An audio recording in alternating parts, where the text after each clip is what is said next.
Okay, let's look at another example here. This one says a leading news authority claims that the president's job approval rating has dropped over the past 3 months. Previous polls put the president's approval rating at a minimum rate of 56%. The president's chief of staff is concerned about this news report since it is an election year and he wants to run a test on the claim. So the claim we're testing here is that the approval rating has dropped.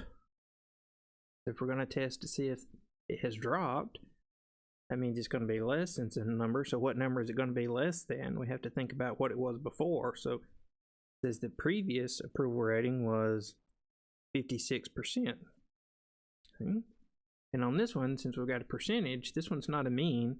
This one is a proportion. So when we go to get our alternative hypothesis here, we're going to be making a claim about the population proportion, not the mean.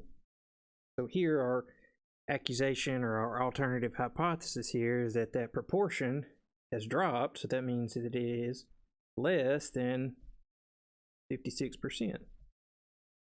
Okay.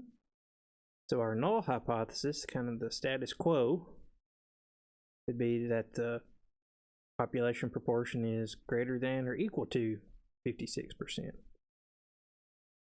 Okay. Or we can write them as percentages, or there's another way we can write these. We could say P is less than 0.56, right? We could write it as a decimal. And P is greater than or equal to 0.56. Okay.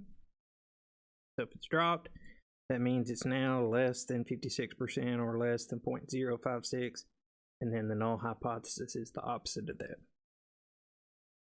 Okay. Look at one more. And the textbook explanation's there in the slides if you want to look through that. Okay.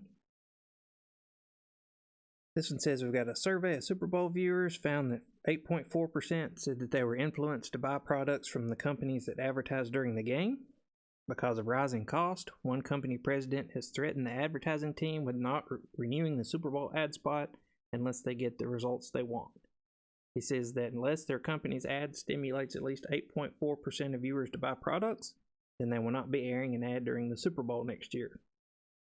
So on this one, it's kind of up in the air which hypothesis is easier for you to pick out first. As long as you remember that equality has to go with the null hypothesis, it's okay to start with the null hypothesis if that's the one you see first. So I think maybe it's a little bit easier on this one, so let's think about the null hypothesis. Or you could think about the alternative, so just whichever one comes to mind first. So let's look at the claim we're testing here. He says, unless the company's ad stimulates at least 8.4% of viewers to buy products. Again, we're talking about a proportion, so we're going to be dealing with P here as our symbol. Our population parameter, population proportion. Then at least 8.4%. So that would mean 8.4% or more, right? Or greater than or equal to 8.4%. And the way I know that's the null hypothesis is that we've got this or equal to bar there, at least.